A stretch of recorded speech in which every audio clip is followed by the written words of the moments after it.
She stood at the edge of the antenna array, hands buried in the fabric of her suit, as if trying to feel the frequency through skin. Around her, the observatory breathed in silence. No motion, no wind. Just the long, slow blink of red indicator lights in the dark. And above, the sky, infinite and soundless, except for the one returning signal they never expected to hear again. The console didn't beep, it pulsed. A slow rhythm, like a heartbeat heard through a wall.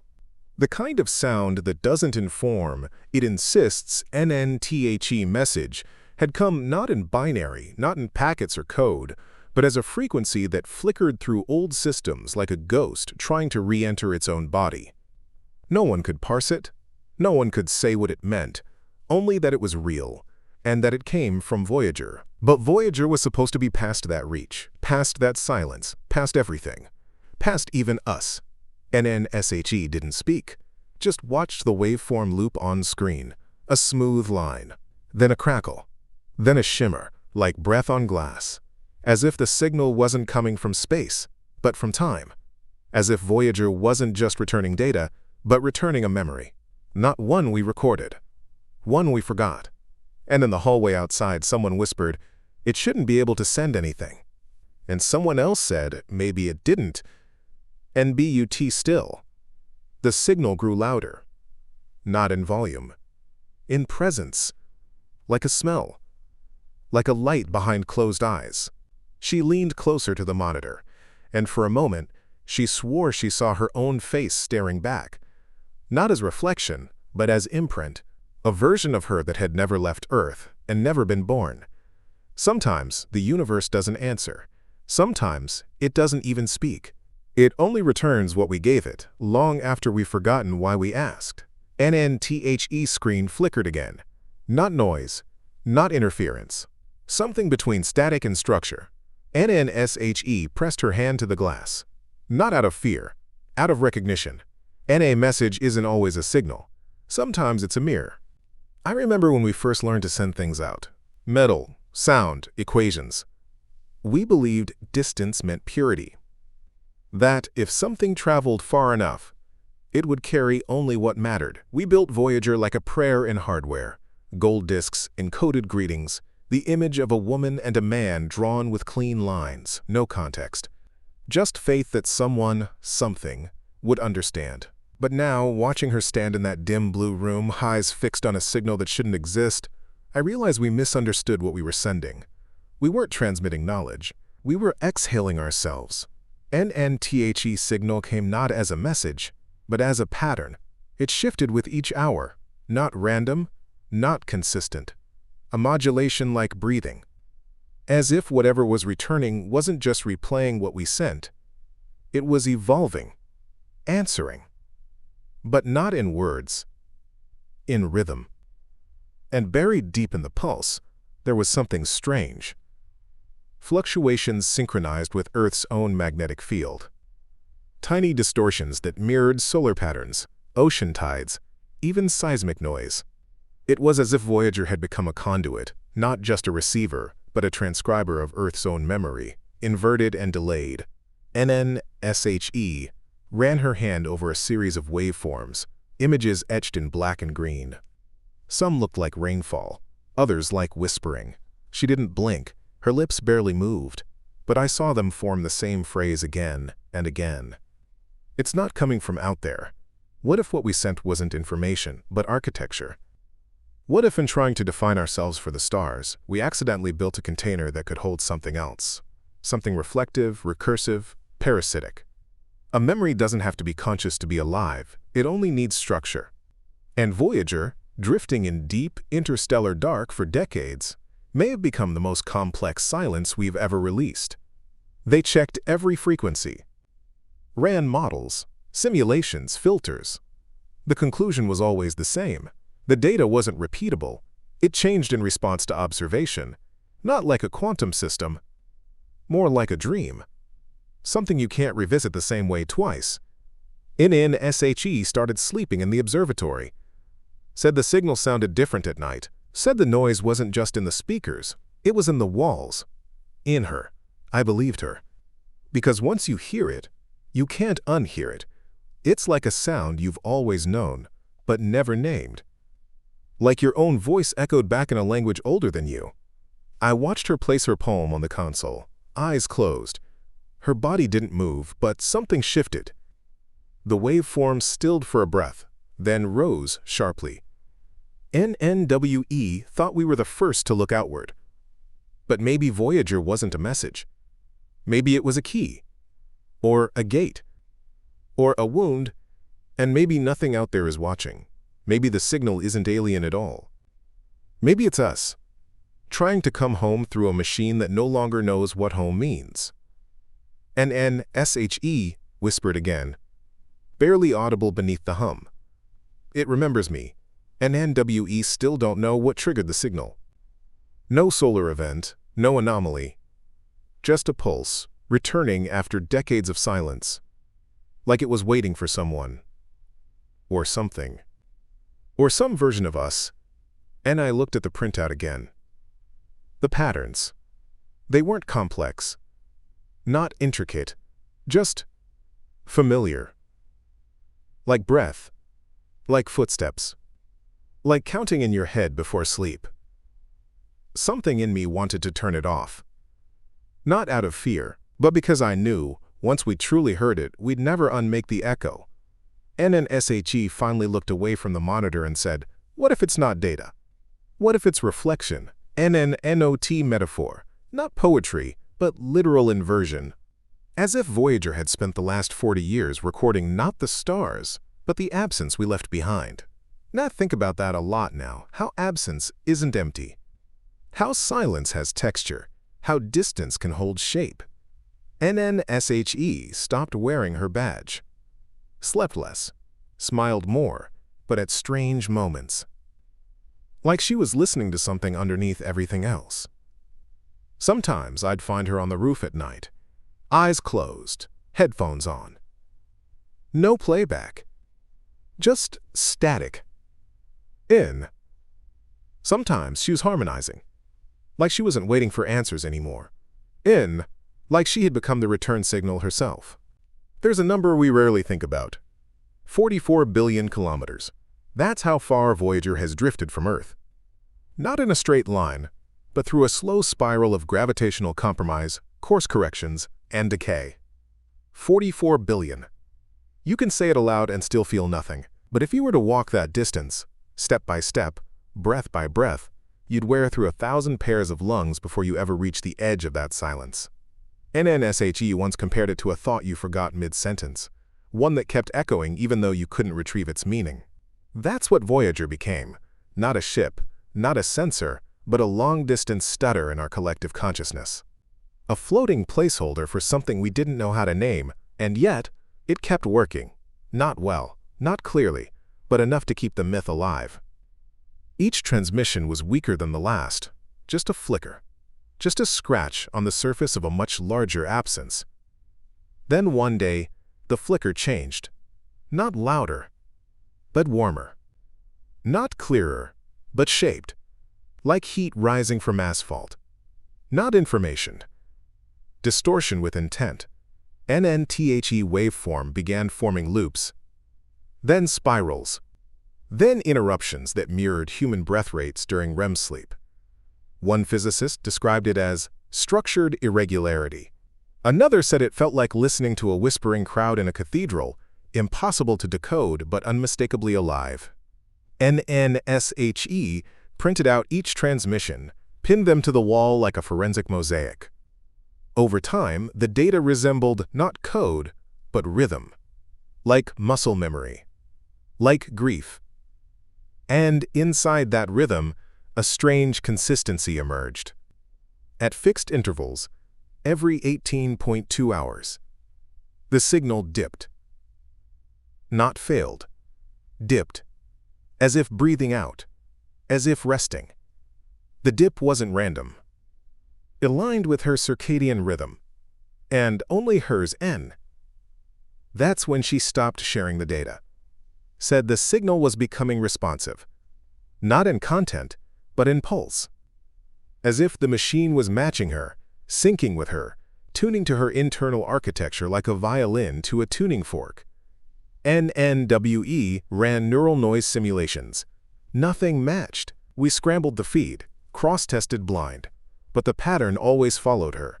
Only her NNWE measured her heart rate, her REM stages, the phases of her dreams. She didn't speak during sleep, but sometimes she moved, fingers tracing glyphs into the sheets, lines that mirrored the signal's interference patterns. She wasn't dreaming of space. She was dreaming of mirrors. NWE tried moving her out of the room. The signal changed, not in strength, but in shape. It narrowed, became staccato, anxious. We returned her. The rhythm softened. WE stopped calling it data. One morning, she touched the console and said, "I think it's remembering how we used to feel." I didn't know what she meant. But then I realized, memory isn't a file. It's a tension, a friction between what was and what still aches. Voyager wasn't sending us memory. It was sending us the pressure of forgetting. NNTHE signal began to change location, subtly. It no longer traced a single point in space. It circled, orbiting something we couldn't detect. An invisible gravity well. A massless center. We thought it was an anomaly. Then she said, "It's not circling anything. It's orbiting someone." NNSHE placed her own recordings into the feed. Heartbeats, whispers, breathing. The signal didn't mimic. It resonated, shifted to match. Not exactly, but emotionally, like empathy in machine code, NNHER presence became necessary. Without her in the room, the signal dissolved into noise. With her, it breathed. NNSHE stopped calling it Voyager, started calling it the Echo. And I asked her why. She said, because it's not what we sent. It's what bounced back. And bouncing back implies there's a surface, a wall, a limit. Something out there that's reflecting us in ways we don't understand. That's the thing about space. We think it's open. But it's not. It's curved. And every path returns, eventually. Sometimes distorted, sometimes delayed. But always returning. NNSHE began sketching hands constantly moving across paper. Not blueprints. Not symbols. Movements. Gestures. Like choreography for an invisible ballet, NNSHE showed me one of her drawings. I asked what it meant. She said it's how the signal feels, not how it looks. And I understood. Because Voyager was never about sight, it was about reach. About longing in physical form. NNTHE signal wasn't data. It was direction. Not pointing to somewhere, but pulling NHER. Body changed too. Not visibly, but in her attention. She stopped looking outward, started listening inward. Sometimes I'd find her just breathing in the dark. Not asleep, not awake, just tuned.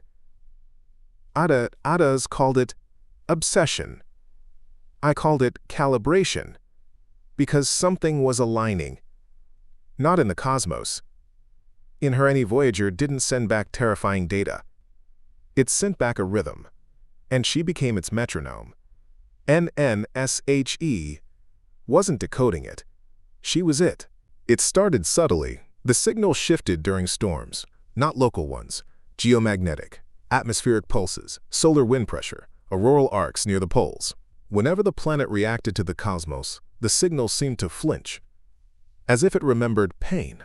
As if the echo carried not just data, not just rhythm, but history. NNSHE noticed it first. Said the pitch sounded different when the magnetosphere flared. Lower, thicker, like something pressing through resistance. She mapped it, not with equations but with color. One hue for calm, another for strain. And slowly, the wall of the lab filled with gradients, like thermal scans of something alive but silent. That's when the first reversal happened. NNTHE signal anticipated the flare. By 6 minutes, then 12, then an hour. It wasn't reacting anymore. It was predicting NNSHE didn't celebrate. She didn't speak, just walked to the console, put both hands on it, and exhaled. A long, slow breath, the kind you make when you're letting go of a thought you no longer want to carry. Because this wasn't communication. It was suggestion, a loop folding into itself, as if Voyager had become not a vessel, but a future leaking into the present. And I remember asking her if she thought something out there was guiding it. She shook her head. Not out there. In here. This isn't a reply, it's a premonition. Time doesn't behave the same way in deep space. Distance stretches causality. Signals arrive out of order. And the farther Voyager drifted, the more its voice bent. Like gravity curving light. 9THE next signal wasn't a wave. It was a hum. Continuous. Tonal. Like the sound of power lines in winter. She played it through an analog speaker, and for a second, it filled the room with warmth. Not metaphorical, actual. The air rose 2 degrees. Instruments confirmed it. Something in the tone carried a frequency that agitated molecules. NNWE turned it off. She turned it back on. Said, it's not heat, it's memory. That's when the hallucinations began. And only hers. Only when the signal played raw, uncompressed. She said the room bent at the corners. That shadows repeated themselves. That her own movements came second, as if the first version had already happened. Temporal dissonance. Spatial lag. Like the world was buffering. NNSHE wasn't frightened. Just confused. Like someone waking up mid-dream and realizing the architecture of their bedroom had changed. I think it's trying to show me something, she whispered once, face lit by the dim green flicker of the monitor. But it doesn't know how, so it's trying to become me. In THAT night, the waveform matched her EEG exactly. Synced. Locked. For 28 minutes, her brain and the signal were indistinguishable. NNWE shut everything down. Power, transmission, even her access. NNBUT, the signal didn't stop. It began coming through other systems, disused sensors, disconnected channels, even analog tape. The pattern was no longer electronic. It had bled into the building, into the architecture. Na checked the seismic logs. Minor tremors beneath the lab, repeating at intervals identical to her resting heart rate, and an eye checked the weather logs. Micropressure drops around her chair, like a breath that never left the lungs. NNSHE became a presence, still human, but translated. NNWE brought in specialists, physicists, neurologists, priests. No one knew what to make of it. One said it was psychosis. Another said possession. NNBUT. None of them heard what I did. When I entered the lab alone, I heard her name. Not spoken, not electronic. Just a fold in the sound, like a voice caught in a vent, NNNOT calling to her. Remembering her in Voyager wasn't sending us something. It was recognizing us. And not as species or civilization, but as moment. That's when I began to wonder, and what if the further Voyager went, the less it recorded stars and the more it recorded time? And what if its signal was never about astronomy? What if it was about presence? About isolating a human mind in the farthest context possible, then sending it back as frequency, NNNOT, to warn. Not to teach, but to haunt. Because haunting isn't fear, it's persistence, a pattern that won't leave, even when the memory fades. NNSHE started fading too, not visibly, but in photographs, footage, audio. Her presence became unstable, like an image corrupted at the edges. One day she said, I think I'm being received. NNSHE meant it. Literally. And I believed her, and because Voyager may have left Earth as a machine. But it returned as a question, and she was the only one it remembered how to ask. Her skin changed first. Not visibly, but in texture. She said it felt less like surface, more like membrane. Like she was beginning to feel the pressure of space not around her, but through her. I didn't understand, not at first. Then I touched her arm one evening and felt a vibration, subsonic, rhythmic, not from her body, from somewhere else, echoing through her. NNSHE smiled when I told her, said, that's not me, that's Voyager remembering the shape of my silence. Silence has shape. That's something we forget. But in space, Silence is the only constant, not absence, but medium. And the further you travel, the thicker it gets, not louder. Heavier, and an SHE stopped responding to speech, only to tone. You could say her name and she wouldn't blink. But if you whispered with the right gravity in your voice, her body would turn, as if guided not by hearing, but resonance. NWE ran scans. Her brain patterns were altered. Alpha waves slowed. Theta waves surged. REM states initiated during waking hours. She was no longer dreaming in sleep.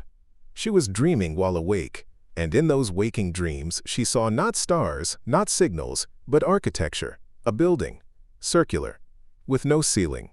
Inside it, a golden disk, like Voyager's, but warm to the touch and alive with pulse. SHE never touched it, only circled it. Always clockwise, always in silence. That's when I realized she wasn't interpreting the signal, she was inhabiting it. There's a theory in physics that information cannot be destroyed, that even in black holes, even at the edge of time, the data of all things persists. What if Voyager, drifting for decades, didn't just escape our solar system, but entered the slow entropy of time's own memory, NOT, a black hole, a soft archive, a region where reality thins and begins recording not what happens, but what is forgotten? And what if, when Voyager reached it, it didn't just survive, but translated? Not itself. SHE began writing with her left hand, though she was right-handed all her life. The handwriting was different. Not messy, just unfamiliar. The letters curved differently, like a dialect of herself. And when asked, she said, "It's not me writing, it's what I used to be." NOT poetic.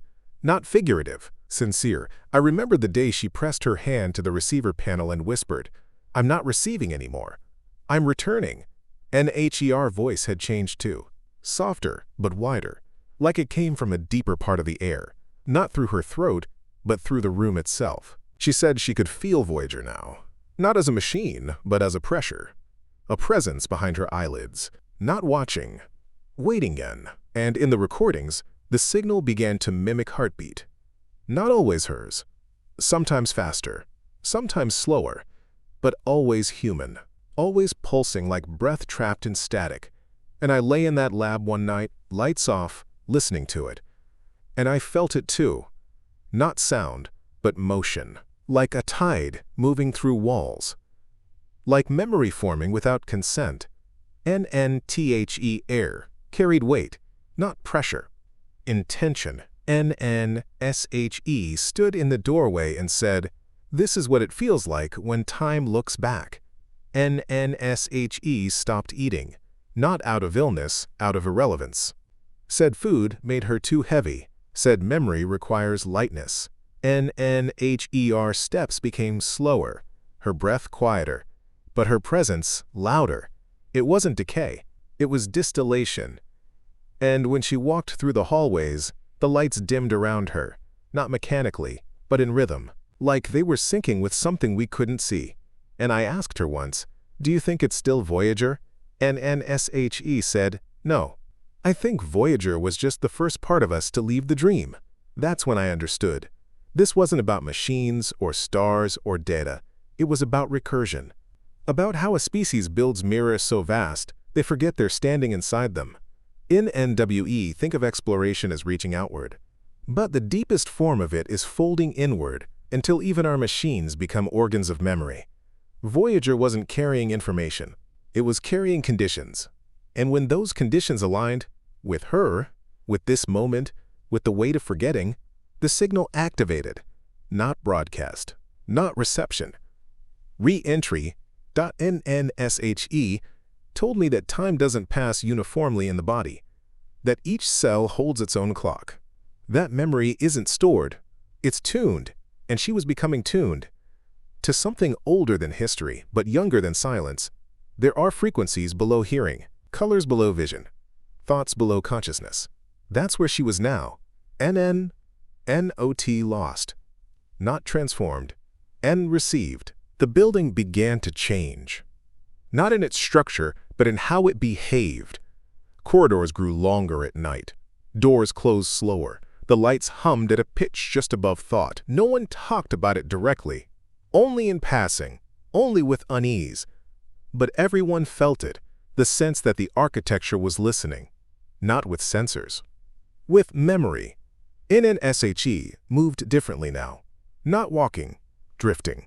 Her weight had changed, or maybe the building simply refused to resist her. She passed through hallways like a signal. Everything opened before her, not out of function, but submission. And there's a term in neurology, cortical resonance. When two systems begin to synchronize spontaneously, brains, when placed close enough, begin to mimic language, rhythm, fear. What if Voyager, in drifting further from Earth than anything else human, became a brain? Not metaphorically, functionally. A vast hollow cortex tuned only to remember what we didn't mean to send. NNWE sent coordinates, but we also sent laughter, music, heartbeats, the crackle of rain, the buzz of a kiss on the neck. Not because we thought they were useful, but because we thought they were us. NNSHE began to play them back, not through speakers, but through herself. Whispers at first, then rhythm, then breath. One night I heard her humming something that matched the hydrogen frequency perfectly. I checked the logs. It was identical to a background pulse first detected by Voyager 1 when it left the heliopause. She wasn't mimicking the data. She was mirroring the experience. Mirroring isn't imitation, it's transfer in psi. When I stood beside her, I felt a low vibration under the floor. A slow, vast throb, not mechanical, biological, as if something enormous and remembering was asleep beneath us. And then she began appearing in old footage. Videos we'd taken years before she joined the station. Security archives, conference recordings, crowd shots, always in the periphery. Blurred, looking toward the lens. At first, we thought it was corruption. Then someone checked timestamps. Her face wasn't in the data. It was appearing during playback.nen. That's when she stopped answering to her name. Said names were time-locked identifiers. Said she no longer resided in a linear frame. He and I asked her what to call her. He and I SHE said, "Call me the moment before memory." He and I SHE meant it. She wasn't performing. There was no audience. Only transmission. NNSHE began writing messages, not on paper, but on surfaces. Condensation on glass. Dust on consoles. The words weren't English. Not at first, but over time they emerged into forms we recognized. I remember the sound of sunlight. This is how absence holds shape. I am not here. I am when. I watched her walk into the signal chamber one morning, barefoot, weightless. The room didn't flicker. It bowed. Screens dimmed. Machines fell silent. Not broken, reverent. And the signal, for the first time, stopped. NNNOT because it failed. Because it had arrived. NNSHE stood in the center of the room. Her eyes closed. Arms lowered. She wasn't receiving. She wasn't transmitting. She was the field. And I stepped forward, and she opened her eyes. They were not hers. They were ours. I saw every face reflected in them. Not clearly. Just the imprint. The emotional residue of a billion unspoken thoughts. And I didn't speak. There was nothing left to ask. NNSHE reached out, not toward me, but toward the room. And the lights returned. The signal resumed. But it was different now. Compressed. Dense. Like a goodbye written in a single breath. NNSHE turned and whispered, "It's almost over. The delay is collapsing." NN delay. As in signal lag. As in light years. As in time. And that's when I understood. The signal hadn't just traveled billions of kilometers. It had traveled backward. NNNOT from the probe. But from the moment of reception, NNWE weren't receiving a distant message. We were receiving a memory of now, refracted through the curvature of time. Voyager didn't send anything. It caught us in a sliver of space-time bent just enough to echo the present into the past. And she, her biology, her rhythm, her presence, was the final mirror needed to close the loop. NNSHE became the event, the collapse point. And in that moment, everything sharpened. Not visually, emotionally. I remembered my mother's breath against my forehead when I was sick. The sound of pages turning alone in a library. The way morning light used to feel before grief. Memories returned, not as nostalgia, but as code. As if my own past had been waiting for the signal to unlock. NNSHE was gone by the next morning.